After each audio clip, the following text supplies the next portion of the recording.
Yo, it's time to subscribe to Paid to Be Famous. What are you doing? Subscribe to Paid to Be Famous. Subscribe to Paid to Be Famous. Like the video, come on. Hell you know yeah. the drill. Button. And slap that like button. Woo! Hey.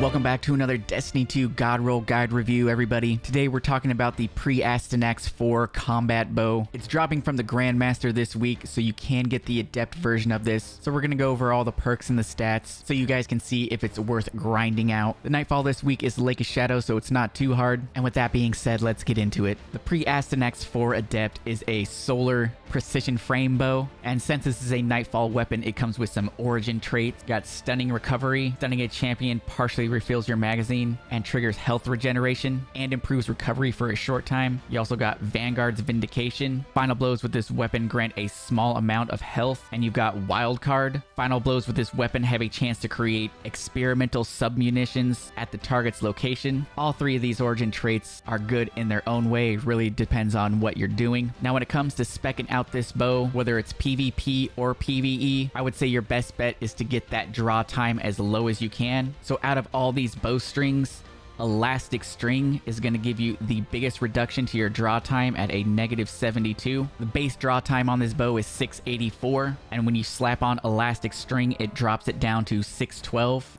And then when it comes to the arrow perks, I would say you're going to want to increase your accuracy to make it easier to land shots. So this perk right here, Straight Fletching, is just going to give you a straight +10 to your accuracy without hurting any of your other stats. Now let's jump into the trait perks. In the left side column, you've got Archer's Tempo, Shoot to Loot, Enlighten Action, Perpetual Motion, Perfect Float, and Rangefinder. Archer's Tempo states that precision hits decrease draw time by 25% for 3 seconds. This is probably the best perk in this column. Like I said, decreasing that draw time is the name of the game when it comes to bows. But you also got Shoot to Loot in this column. This allows you to shoot an orb to pick it up, or you can actually shoot ammo bricks to pick them up. The only time I really see this perk come into play is when people are like cheesing raids or cheesing Grandmasters and they don't want to run out of cover, so you just shoot the ammo brick. So there is a play for Shoot to Loot, but in my opinion, I would skip Shoot to Loot if I were you. Enlighten Action states that dealing damage improves reload speed and handling, which is going to help you fire arrows faster. You got Perpetual Motion for some free stats. Just by moving, you're going to gain bonus stability, handling, and reload speed. Each stack provides 10 stability, 10 handling, and 10 reload speed. Perfect Float. Now, I'm going to be honest with you, I don't know anybody who actually uses this perk, or whenever a weapon comes out, I've never heard anybody actually say, oh my god, I hope it has Perfect Float on it. Definitely skip this one out unless you're a floofy warlock who floats in the air a lot, I guess. And you've got Rangefinder, which states that aiming down sights with this weapon is actually going to increase the projectile velocity while aiming. Not really too beneficial in my opinion. So like I said, I would just stick with Archer's Tempo in this first column. Then for the last column of perks, you've got Explosive Head, Incandescent, Precision Instrument, Successful Warm-Up, Opening Shot, and Collective Action. Explosive Head is good for PvE. It splits the arrow into impact damage and an explosion damage, and the explosion damage actually does 30% increased damage, so that is definitely a good perk. Incandescent is probably your best bet for PvE. This states that defeating a target spreads Scorch to those nearby.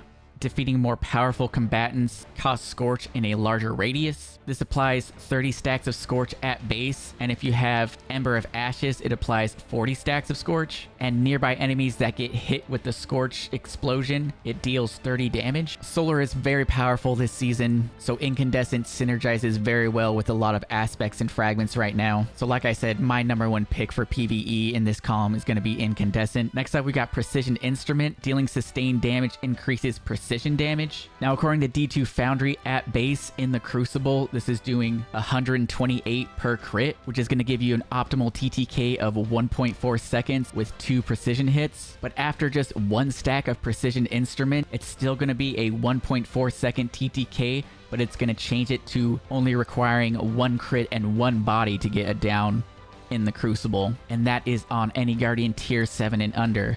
But if we take it up 1 more notch and go to tier 2, that's actually going to be a 1 crit 1 body to tier 10 and under. So there actually is a play to be made with Precision Instrument if you're looking to take this into the Crucible. Then next up, we've got Successful Warm-Up. On weapon kill for 6 seconds, you're going to get a decrease in your charge draw time by 37.5%.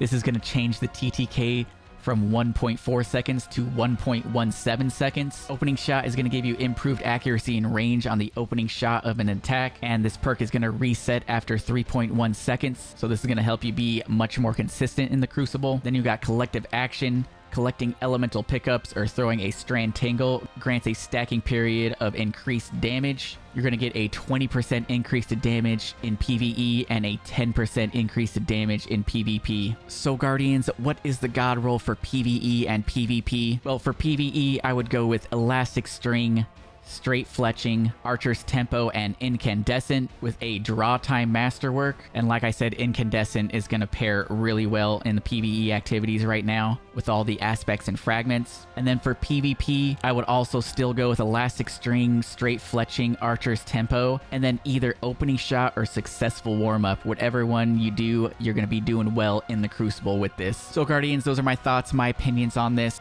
Let me know what role you guys will be chasing on this bow down in the comments. Subscribe to the channel if you guys are new around here. Follow me over on Twitch, and I'll catch you guys in the next episode. Peace.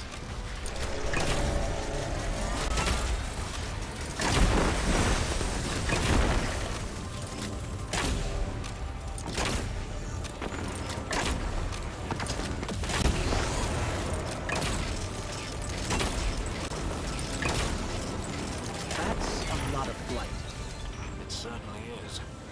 We're trying something new, courtesy of our Cabal allies. Using pyramid? Precisely. Protect that device and it'll clear out the blight. And how much has this been tested? It's being tested right now. By you.